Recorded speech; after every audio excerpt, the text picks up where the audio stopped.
ఒకప్పుడు ఒక నక్క ఉండేది. అది చాలా జిత్తుల మారిది.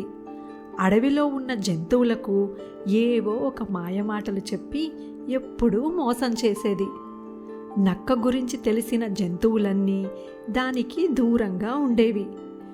ఓ రోజు నక్కకు ఎక్కడా ఆహారం దొరకదు. అడవిలో ఎక్కడ వెతికినా నక్కకు ఆహారం కనబడదు.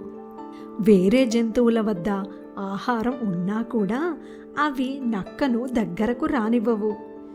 ఇప్పుడు ఏం చేయాలా అని ఆలోచిస్తున్న నక్కకు ఒక చెట్టు మీద కాకి కనిపిస్తుంది. ఆ కాకి నోట్లో ఒక మాంసం ముక్క ఉంటుంది.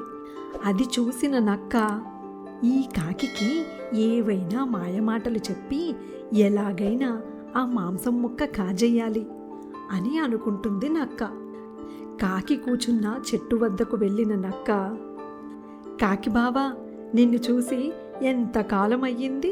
ఎక్కడకు వెళ్ళావు ఇన్ని రోజులు? నువ్వు లేక నేను ఆ కోకిల గొంతు విని విని విసిగిపోయాను. ఆ కోకిలకు తన గొంతే బాగుంటుందని ఎంత పొగరో, కానీ ఆ కోకిల కంటే నీ గొంతే బాగుంటుంది. ఒక్కసారి నోరు తెరిచి మధురంగా ఒక పాట పాడితే వినాలని ఉంది అని అంటుంది నక్క. నక్క మాటలకు ఉబ్బి తబ్బిబ్బైన కాకి, నా గొంతు చాలా మధురంగా ఉంటుంది అనుకుని పొంగిపోతూ పాట పాడడానికి నోరు తెరుస్తుంది. కాకి నోరు తెరవగానే కాకి నోట్లో ఉన్న మాంసం ముక్క కాస్త కింద పడిపోతుంది. మాంసం ముక్క ఎప్పుడు కింద పడుతుందా, దాన్ని ఎప్పుడు కాజేయాలా అని ఆశగా చూస్తున్న నక్క కింద పడిన మాంసం ముక్కను నోట కరుచుకొని పారిపోతుంది. కాకికి ఏం జరిగిందో తెలిసేలోపే మాంసం ముక్కతో నక్క మాయమవుతుంది.